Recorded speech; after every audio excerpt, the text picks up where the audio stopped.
Во моментот кога се случуваше тој, кога ги слушав тие извеси, да, чувствував загрозеност по мојата безбедност и по безбедноста на моите колеги и колешки.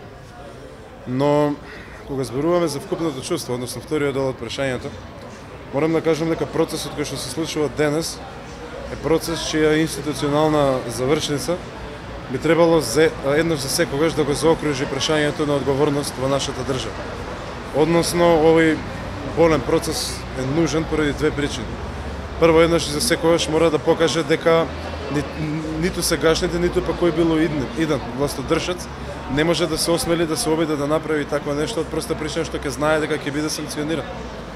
Но втори многу позначена работа е процес кој се надевам дека ќе ја врати вербата на граѓаните во нашиот правен систем, во способноста на правниот систем да обезбеди правда, а со тоа ќе води и кон помирување на страните кои премногу долго ни беа премногу поларизирани во нашето општество. Што чувствувате кога влегувате денес во собрание? Олеснување, морам да кажам.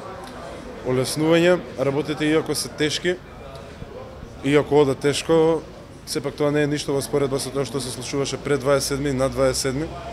Така да напредокот, иако можеби не е оптимален, е значителен и видлив.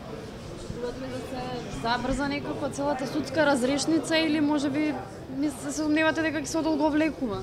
Мислам дека е неблагородно да се зборува за брзина која станува збор за еден волку сложен и обемен судски процес.